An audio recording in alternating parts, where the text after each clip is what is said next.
आज मैं आपको एक ऐसा वाकया सुनाने जा रहा हूं जो एक इंडियन नर्स और एक पाकिस्तानी पठान के बारे में है। इस इंडियन नर्स को पाकिस्तानियों से सख्त नफरत थी, खास तौर पर उस पठान से वो एक पल के लिए भी बर्दाश्त नहीं करती थी।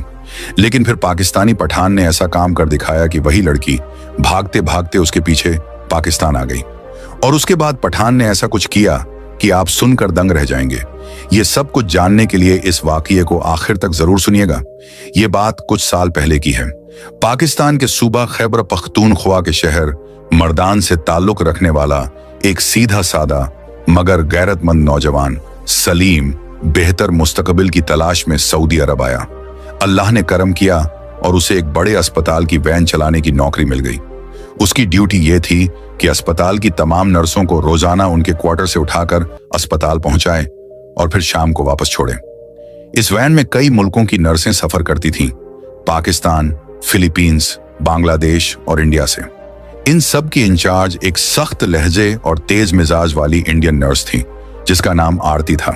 आरती की तबीयत में गुरूर और सख्ती नुमायां थी। वो हमेशा वैन की अगली सिंगल सीट पर बैठती और सारी वैन पर एक तरह से राज करती।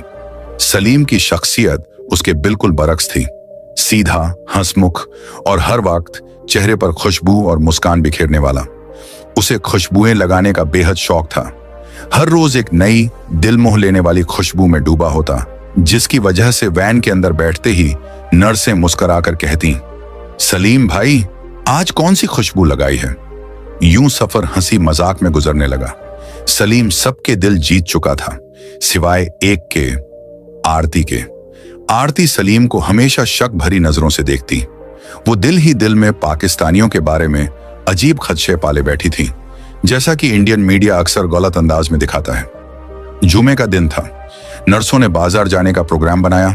सलीम उन्हें लेकर एक बड़े मॉल पर ले आया और खुद वैन में बैठकर उनका इंतजार करने लगा। कुछ देर बाद उसकी नजर दूर से आरती पर पड़ी। वो बड़ी मुश्किल से दो भारी भरकम शॉपिंग बैग्स घसीटते हुए वैन की तरफ आ रही थी। सलीम का गैरतमंद दिल बेचैन हो गया।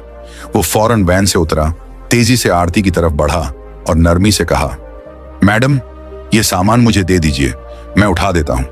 मगर आरती का रद्दे अमल जहर की तरह तल्ख था।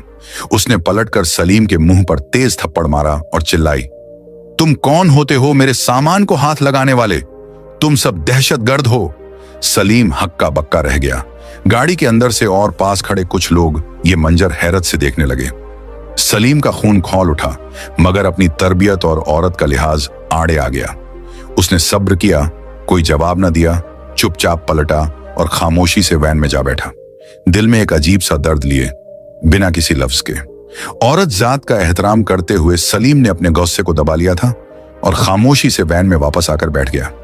बिना कुछ कहे उसने गाड़ी स्टार्ट की और तमाम नर्सों को उनके क्वार्टर्स तक वापस पहुंचा दिया।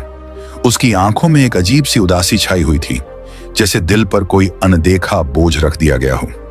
अगली सुबह हसब ए मामूल सलीम वक्त पर वैन लेकर आया, मगर आज उसकी तबीयत बदली बदली सी थी। उसने चेहरे पर एक सफेद रुमाल लपेटा हुआ था और हमेशा की तरह तरोताजा और खुशबुओं से महकती शख्सियत कहीं खो गई थी। वो खामोशी से स्टीयरिंग पर बैठा रहा। जब नर्सें एक एक करके गाड़ी में दाखिल हुईं, तो फौरन उनका ध्यान बदले हुए माहौल की तरफ गया। किसी ने हैरत से कहा, आज गाड़ी में वो खुशबू क्यों नहीं आ रही? दूसरी ने हंसकर कहा, लगता है सलीम भाई आज किसी बात पर नाराज हैं। सलीम ने कुछ जवाब नहीं दिया। गाड़ी में एक खामोशी छा गई जो मामूल के कहकों और हंसी मजाक से बिल्कुल मुख्तलिफ थी। वो उन्हें अस्पताल छोड़कर वापस आया भी बिना किसी हंसी मजाक या चुटकुले के। इसी तरह शाम का वक्त आया। सलीम ने फिर खामोशी से सब नर्सों को उठाया, उनके स्टॉप पर उतारा और किसी से कोई बात किए बगैर वापस चला गया। अगले दिन जब सब नर्सें जमा हुईं, तो फौरन नोट किया कि सलीम का मूड अब भी वैसा ही था। अलबत्ता आज एक फर्क था। इंडियन हेड नर्स आरती अभी तक नहीं आई थी। नर्सों ने सलीम के गिर्द हल्का बना लिया और फिक्रमंदी से पूछने लगी, सलीम भाई क्या बात है? आप इतने उदास और खामोश क्यों हैं? कुछ तो बताइए। सलीम ने गहरा सांस लिया और पिछले दिन होने वाला सारा वाकया उन्हें सच सच सुना दिया। कैसे आरती ने उसकी मदद करने पर उसे दहशतगर्द कहकर तजिक की ओर थप्पड़ मारा। ये सुनते ही सारी नर्सों का दिल दुख से भर गया। उन्होंने फैसला किया कि आरती को जाकर समझाएंगी कि उसने ज्यादती की है। मगर जब उन्होंने आरती को यह बात मोहब्बत और नरमी से समझाने की कोशिश की तो आरती का रवैया और सख्त हो गया। वो गुस्से में लाल पीली हो गई और वैन में आकर जोर से बोली, तुम्हें पता नहीं है कि मैं यहाँ की हेड नर्स हूं। मैं चाहूं तो तुम्हें एक फोन कॉल पर वापस पाकिस्तान भेज सकती हूं। सलीम ने चेहरे पर हल्की सी मुस्कान लाते हुए बड़े तहम्मुल से जवाब दिया, बीबी, पाकिस्तान तो हम खुद भी जा सकते हैं, भेजना है तो अमेरिका भेजो। ये जुमला इतने बर्जस्ता अंदाज में कहा कि सारी नर्सें हंस हंस कर लौटपोट हो गईं। यहां तक कि आरती, जो लम्हा भर पहले गुस्से में भरी हुई थी, खुद भी हल्का सा मुस्कुरा दी। यूं बिना कोई बांझपता माफी मांगे, बिना किसी रस्मी बात के ये झगड़ा वहीं खत्म हो गया। आरती जाकर अपनी मामूल की फ्रंट सीट पर बैठ गई और सफर मामूल के मुताबिक जारी रहा। मगर दिलों में एक हल्की सी तब्दीली आ चुकी थी। आरती का सलीम के लिए रवैया नरम हो चुका था। वो अब अक्सर वैन के छोटे छोटे आईनों से सलीम को छुपकर देखती। उसकी नजरें अब दुश्मनी की नहीं बल्कि नरमी की अक्स थीं। दूसरी तरफ सलीम को तो खबर ही न थी कि आरती के दिल में कौन से नए ख्वाब जन्म ले रहे हैं। आरती अपने घर बातों बातों में कहने लगी कि जिस पाकिस्तानी को मैं दहशतगर्द समझती थी, शायद वही मेरी जिंदगी का हमसफर बन जाए। सलीम एक दिन हंसी खुशी मामूल के मुताबिक गाड़ी चला रहा था कि आरती ने अचानक कहा, सलीम भाई, अगर मैं कहूं कि मैं आपसे शादी करना चाहती हूं तो आप क्या जवाब देंगे? सलीम हैरत से गाड़ी का स्टीयरिंग घुमाने में भी कुछ लम्हे के लिए भूल गया। वो आरती की तरफ देखकर बोला, मैडम जी, मैंने आपसे कब कहा कि मैं आपसे मोहब्बत करता हूं? आरती शर्माते हुए मुस्कुरा दी और बोली, तुमने फूल दिया था, तुमने कार्ड दिया था जिस पर आई लव यू लिखा हुआ था, और मैं तो कब से तुम्हारे लिए सपने बुन रही हूं। सलीम हक्का बक्का रह गया। ये सुनकर उसके दिल में भी कुछ हलचल सी होने लगी, मगर वो अभी खुद भी समझने की कोशिश कर रहा था कि ये सब क्या हो रहा है। अभी सलीम और आरती की ये बातें हो ही रही थीं कि वैन की पिछली सीट से एक फिलिपीनी नर्स मारिया हंसती हुई उठकर आई। वो आरती के पास आई और शर्मिंदगी से बोली, मैडम जी, माफी चाहती हूं। वो जो कार्ड और फूल आपको मिला था ना, वो दरअसल मेरा था। मेरे बॉयफ्रेंड ने मुझे दिया था। मैंने गलती से यहां छोड़ दिया था। आपने समझा शायद सलीम भाई ने रखा हो। यह सुनते ही पूरी गाड़ी में एक अजीब सी खामोशी छा गई। सब नर्सें और सलीम हैरत से एक दूसरे को देखने लगे। आरती, जो अभी कुछ पल पहले सपने बुन रही थी, जैसे एकदम जमीन पर आ गिरी। उसने नजरें झुका ली और शर्मिंदगी के मारे खामोशी से जाकर अपनी सीट पर बैठ गई। सलीम ने वैन स्टार्ट की और नर्सों को उनके अपने स्टॉप्स पर छोड़ना शुरू किया। जब तक लगभग सब नर्सें उतर चुकी तो सिर्फ 3 लोग वैन में रह गए, सलीम, आरती और मारिया। सलीम ने आरती की तरफ देखकर नरमी से कहा, मैडम आरती, मैं जानता हूं आप अच्छी खातून हैं, आपके लिए मेरे दिल में बहुत इज्जत है, लेकिन सच्चाई यह है कि मैंने आपको कभी भी उन जज्बातों से नहीं देखा जिनकी आपने अभी बात की। मैं एक पाकिस्तानी हूं और आप एक इंडियन। आपने खुद भी देखा होगा कि हमारे देशों के बीच कैसी दूरियां हैं।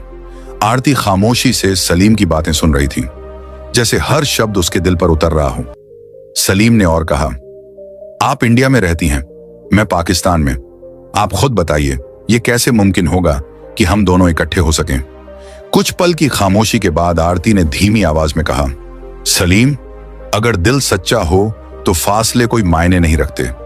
तुम्हारे लिए मैं दुनिया के किसी भी कोने में जा सकती हूं। सलीम उसकी आंखों में देखकर हैरान रह गया। उसके अंदर एक अजीब सी कश्मकश चल रही थी। रोजाना की मुलाकातों और सफर में सलीम जान चुका था कि आरती दिल की बुरी नहीं थी। थोड़ी सख्त जबान, लेकिन अंदर से एक साफ दिल रखने वाली लड़की। कुछ पल सोचने के बाद सलीम ने नरमी से कहा, अगर आप वाकई सच्ची हैं तो मैं अपने घर वालों से बात करूंगा। अगर वो राजी हुए तो मैं भी राजी हूं। आरती ने आहिस्ता से सिर हिलाया, जैसे हां कर रही हो। सलीम का दिल धड़क रहा था। पाकिस्तान में अपने माता पिता से बात की। शुरुआत में घर वाले थोड़े हैरान हुए, मगर फिर सलीम की बात सुनकर मान गए। उन्होंने कहा, वलीमा पाकिस्तान में होगा। अगर लड़की सच्ची है और इस्लाम कबूल करने को तैयार है तो हमें कोई आपत्ति नहीं। सलीम ने जब ये बात आरती तक पहुंचाई तो वो खुशी से निहाल हो गई। इसी सऊदी अरब में अस्पताल के छोटे से मस्जिदी हाल में निकाह पड़ा गया। सलीम और आरती अब पति पत्नी बन चुके थे। कुछ दिनों बाद सलीम अपनी नई दुल्हन को लेकर पाकिस्तान आया। आरती के लिए सब कुछ नया था। पाकिस्तान की गलियां, लोगों की मेहमान नवाजी, रिवायतें और तहजीब। मगर मोहब्बत ने हर मुश्किल आसान कर दी। आरती कभी कभी भारत भी अपने घर वालों से मिलने जाती और फिर वापस पाकिस्तान लौट आती। वक्त गुजरता गया। अल्लाह ने उन्हें 4 खूबसूरत बच्चे अता किए, 2 बेटे 2 बेटियां। और यूं एक लड़की जो कभी पाकिस्तानियों को दहशतगर्द समझती थी, उसी पाकिस्तान में अपना आशियाना बसाकर खुशी से जिंदगी गुजारने लगी। ये एक ऐसी मोहब्बत भरी कहानी थी जो एक अनजान फूल, एक भूला भटका कार्ड और 2 दिलों की गलत फहमी से शुरू हुई और आखिरकार मोहब्बत, माफी और नए रिश्ते में बदल गई। ये वाकया एक दोस्त के चैनल पर सुना था, दिल को छू गया तो सोचा कि आप सबके साथ भी शेयर कर दूं। अगर आपको यह कहानी पसंद आई हो तो अपनी राय कमेंट में जरूर बताइएगा, और अगर आपके पास भी कोई ऐसी सच्ची कहानी हो तो हमें जरूर बताइएगा। अल्लाह हाफिज।